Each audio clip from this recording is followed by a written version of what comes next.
Assalamualaikum warahmatullahi wabarakatuh.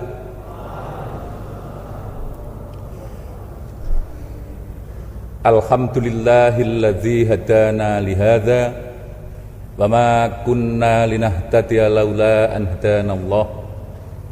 Laqad ja'at rusulu rabbina bil haqq wa nudu an tilkumul jannatu urithumuha bima kuntum ta'malun. Asyhadu an la ilaha illallah wa asyhadu anna Muhammadar Rasulullah sallallahu alaihi wasallam wa ala alihi wa ashabihi amma ba'd. Para alim ulama, para pimpinan organisasi dan seluruh tokoh masyarakat, terutama peserta CAI yang sangat saya cintai pada saat ini hadir. Sebelumnya saya perlu meluruskan supaya nanti tidak salah menulis nama.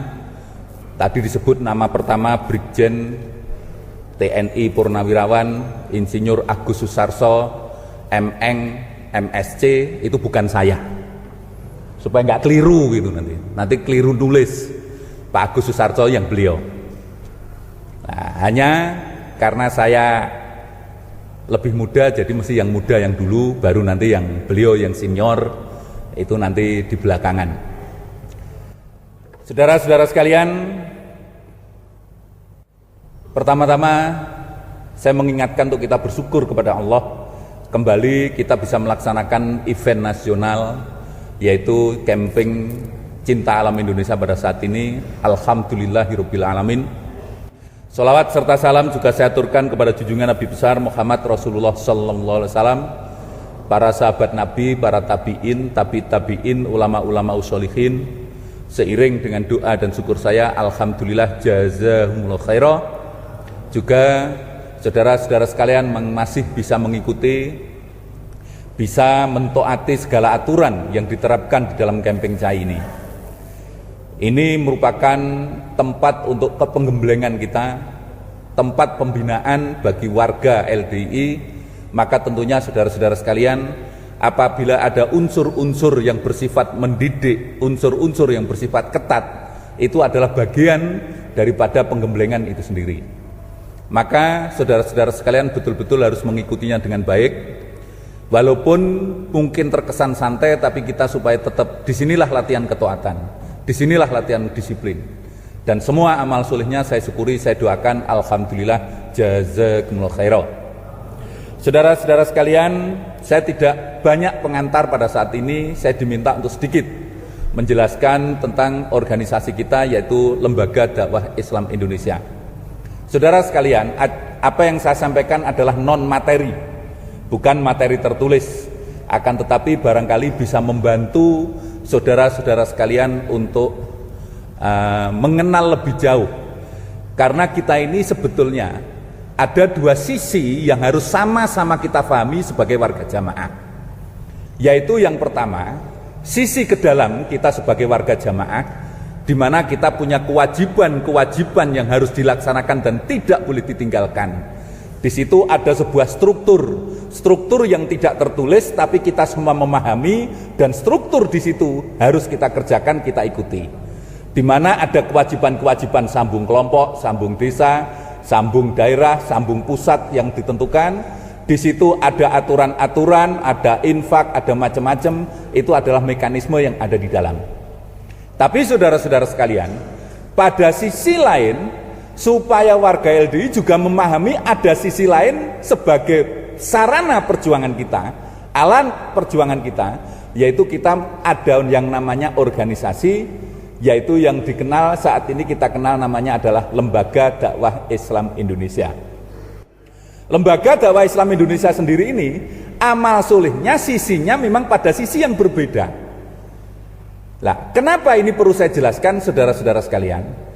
Karena saya pernah melakukan survei, walaupun ini masih agak lama saat itu. Survei ini saya lakukan sekitar tahun 2004 kalau nggak salah, cukup lama, yaitu tahun 2004-an saya melakukan survei. Saya mencoba remaja-remaja jamaah, warga-warga kita ini saya survei. Saya ingin mengetahui sejauh mana warga jamaah remaja ini mengenal LDI, sejauh mana mengenal tentang mekanisme-mekanisme yang ada di dalam. Bahkan kalau misalkan boleh memilih, Anda lebih senang menjadi pengurus organisasi atau pengurus ke dalam. Ternyata Bapak saudara-saudara sekalian, rata-rata bahkan jauh sebagian besar itu banyak yang tidak mengenal yang namanya pengurus organisasi dan tidak memilih untuk menjadi pengurus organisasi. Karena saudara-saudara sekalian, ya mungkin karena memang situasinya adalah, saya tidak mengatakan ini sebuah kelemahan, tidak.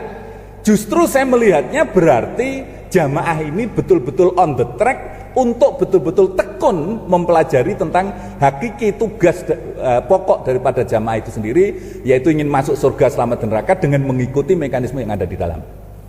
Oleh karena itu sedikit saya ingin menjelaskan kepada saudara-saudara sekalian tentang beberapa hal terkait organisasi. Saudara-saudara sekalian, pada hakikatnya organisasi LD ini, mohon juga konsentrasinya tidak terpecah ya. Ya walaupun ono sing ngelepasi itu ya, tapi tetap. Ya. Walaupun saudara-saudara sekalian, organisasi LD ini kalau kita melihat dari sisi satu jajarannya, sebagaimana kita ketahui ada DPP yaitu Dewan Pimpinan Pusat, untuk provinsi Dewan Pimpinan Daerah Provinsi, untuk kabupaten kota Dewan Pimpinan Daerah Kabupaten Kota, kemudian ada PC di level kecamatan dan PAC di level kelurahan. Saudara-saudara sekalian, kira-kira kita sudah ada yang mengenal enggak? Nyon sewu. Siapa kira-kira ketua umum DPP LD ini, sudah ada yang kenal belum? Tolong sebutkan yang keras, siapa ketua umum DPP LDI? Profesor Dr. Kiai Haji Abdul Hasan. Alhamdulillah, berarti kita bagus, kita bisa mengenal. Saudara sekalian, kenapa ini perlu saya tes? Berarti Anda sebagai generasi penerus merupakan generasi-generasi yang mengenal badannya sendiri. Ini bagus. Ada sebuah kejadian dan ini jangan terulang karena sosialisasi ini perlu. Pada waktu penerobosan, saya sebut saja di daerah Kalimantan, itu ada seorang ibu-ibu atau beberapa orang ditanya. Waktu itu sekitar waktu sebelum pemilu tahun 2004. Ditanya, bapak-bapak sekalian, siapa ketua umum Partai Golkar? Waktu itu ditanya. Akbar Tanjung, tahu Pak. Siapa ketua umum PAN? Amin Rais tahu. Ketika ditanya, siapa ketua PC di daerah sini, kecamatan ini? Tidak ada yang tanya, tidak ada yang tahu. Ada seorang ibu ditanya, siapa Bu ketua PC-nya? Tidak tahu. Begitu ketua PC-nya disuruh berdiri, ternyata suaminya si ibu itu sendiri.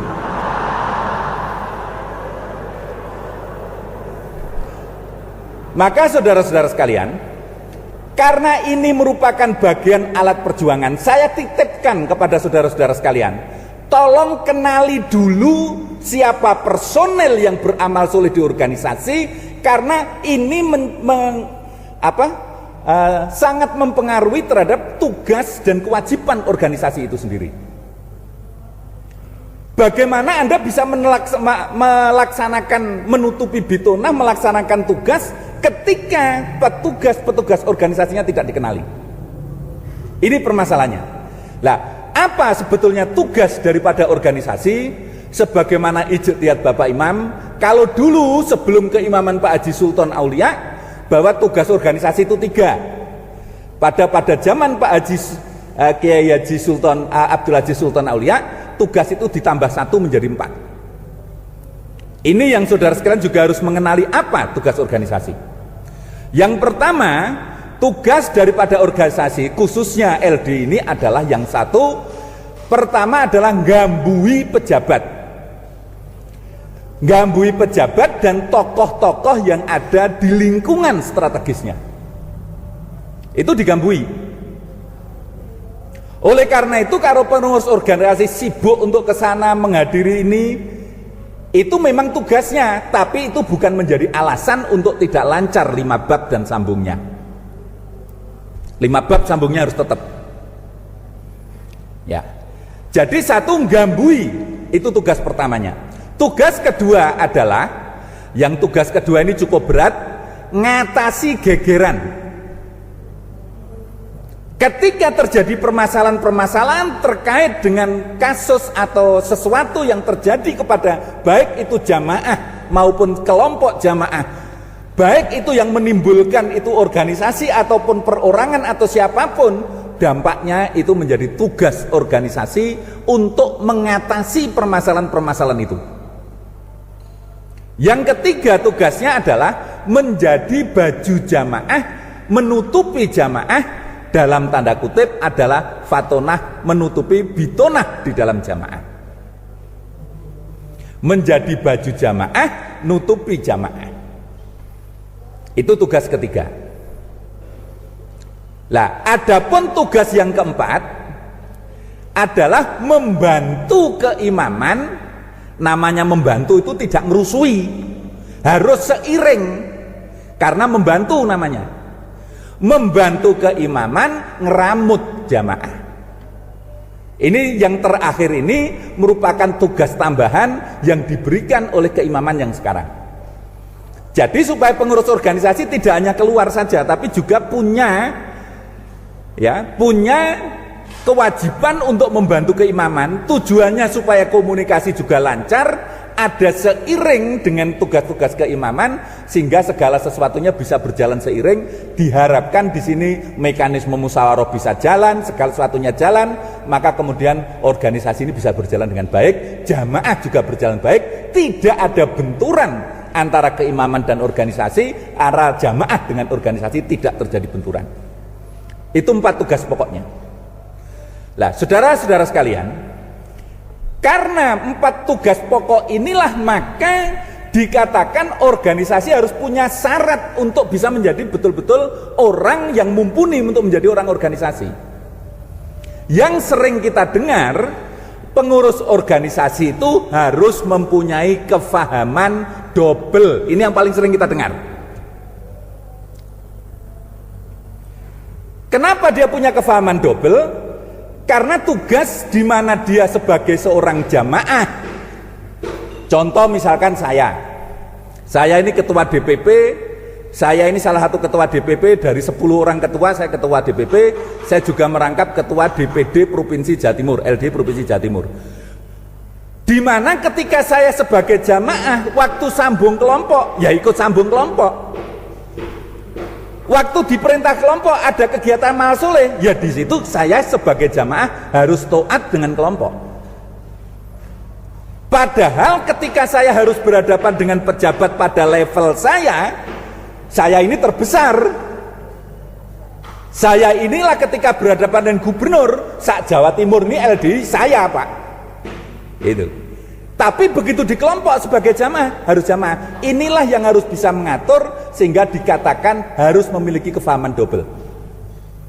Maka saudara-saudara sekalian, pernah disampaikan di dalam materi CAI beberapa waktu yang lalu, maka kader organisasi itu rekrutmennya harus satu syarat untuk menjadi pengurus organisasi yang baik, ya.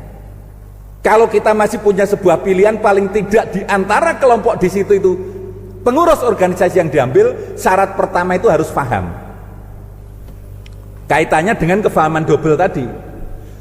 Karena kalau kita salah memilih tidak paham, maka dia tidak menjadi membela organisasi, justru dialah yang dikhawatirkan akan memeras organisasi.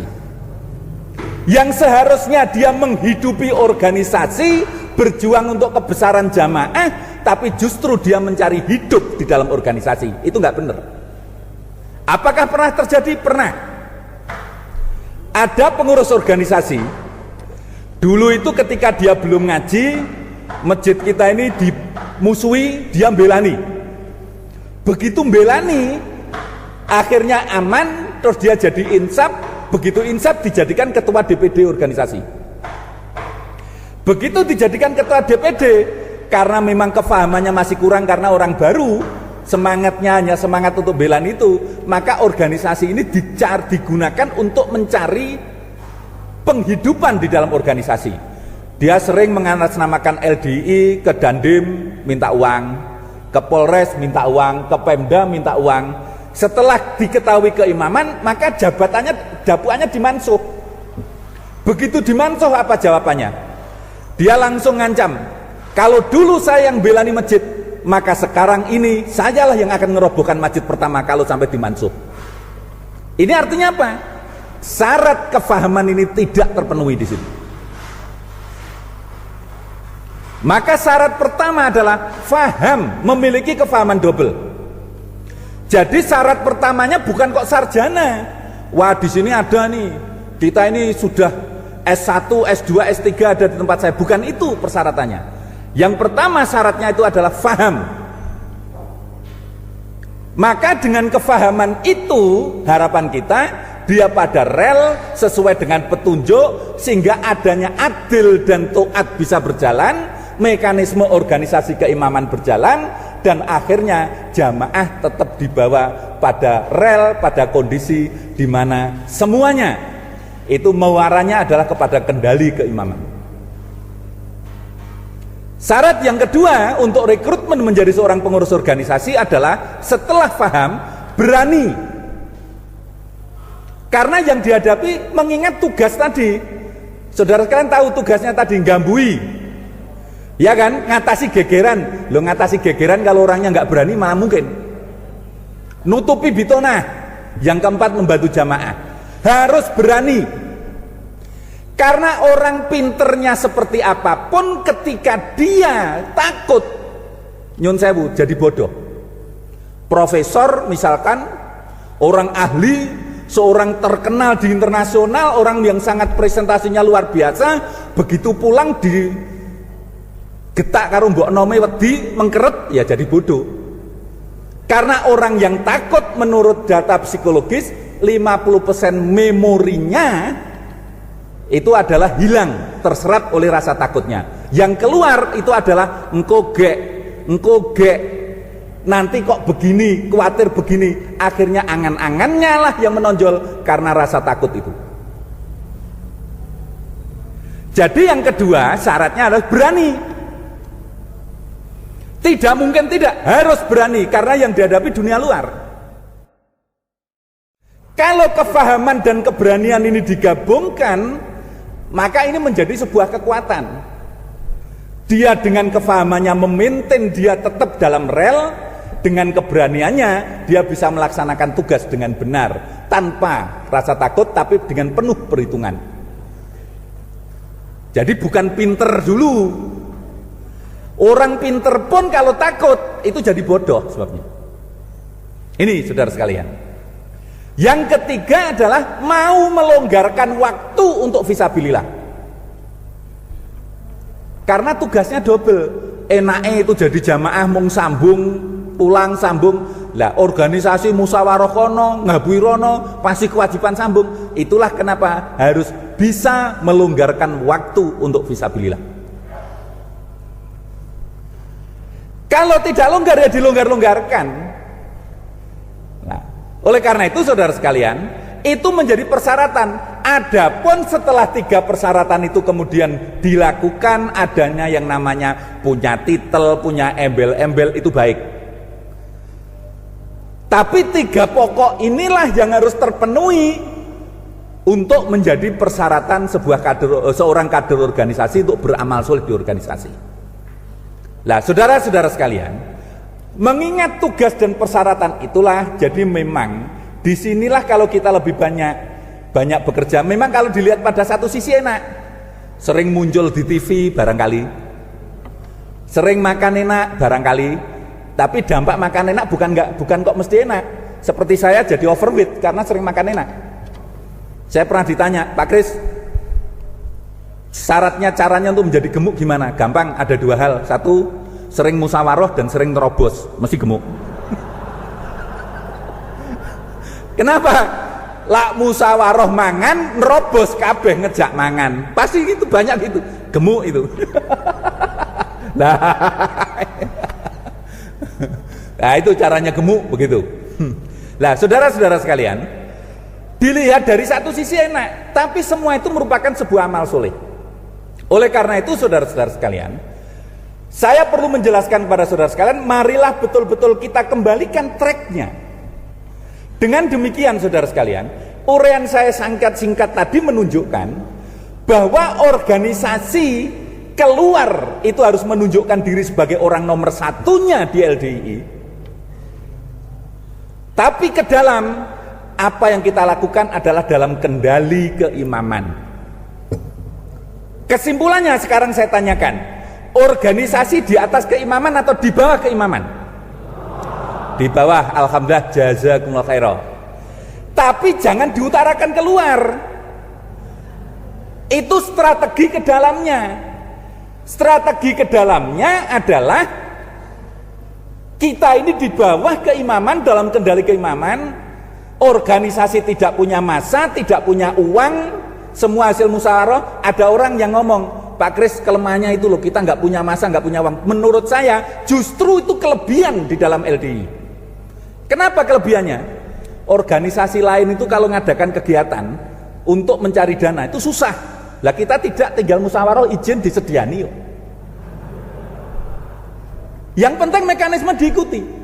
Karena kebetulan saya ini juga pimpinan organisasi lain. Kebetulan saya ini wakil ketua, saya ketua Korbit OKK untuk MKGR Jawa Timur. Saya ini ketua Korbit juga di AMPI Jawa Timur. Saya ini juga ketua yayasan dari Al Mujahidin. Kebetulan di luar juga gitu. Saya di HNSI juga wakil ketua. Semuanya untuk mengadakan kegiatan duit. Nah, jangan dikira gampang. Ngajukan sana susah. Tapi kita di dalam jamaah tinggal mekanisme musyawarah, ngajukan keimaman, prosedur diikuti, jalan. Menurut saya inilah sebuah kelebihan. Oleh karena itu saudara-saudara sekalian, kita harus tahu positioning dari organisasi itu, yaitu sekali lagi saya simpulkan di bawah keimaman. Tapi keluar kita harus merasa menjadi orang nomor satu. Harus begitu. Inilah kenapa harus memiliki kefahaman double. Alhamdulillahirrabbilalamin, alhamdulillah, jazakumullah khairan, saudara-saudara sekalian. Dengan demikian saudara sekalian, maka seluruh kader pengurus-pengurus organisasi ini supaya betul-betul memahami frame-nya ini. Nah, untuk melancarkan semua kegiatan ini, semuanya harus sinkron dengan ijtihad keimaman. Bukan kok keimaman dipaksa untuk mensinkronkan dengan organisasi, tapi kita melalui sebuah mekanisme musyawarah bagaimana bisa matching antara kepentingan-kepentingan ke dalam oleh keimaman dan bagaimana strategi keluar untuk kepentingan jamaah. Jadi ada kalanya keimaman punya ijtihad jret, kita menjabarkan dalam bahasa organisasi keluar. Ini organisasi begitu itu. Oleh karena itu saudara sekalian, terkait dengan ijtihad keimaman sekarang, Bapak Imam sekarang strategi pengembangan perjuangan Quran hadis jamaah ini adalah dengan meningkatkan fatonah, bitonah, budi luhur. Kenapa? Karena masih diingat, tentu saudara sekalian masih ingat banyak nasihat yang menasihatkan ada 3 syarat pelestarian Quran hadis jamaah. Syarat pelestarian Quran hadis jamaah: 1, dijaga kemurnian niatnya. Yang kedua, dijaga kemurnian amalannya. Yang ketiga, dijaga nama baik jamaah. Terjemahan dari dijaga nama baik jamaah ini adalah fatonah, bitonah, budi, luhur. Kenapa strategi fatonah, bitonah, budi, luhur harus dilaksanakan saudara sekalian? Fatonah, bitonah strateginya adalah kita bahas ke dalam, aplikasinya disampaikan kepada jamaah dalam rangka wujud budi luhur. Karena ternyata dengan strategi fatonah, bitonah, budi luhur ini biayanya menjadi lebih murah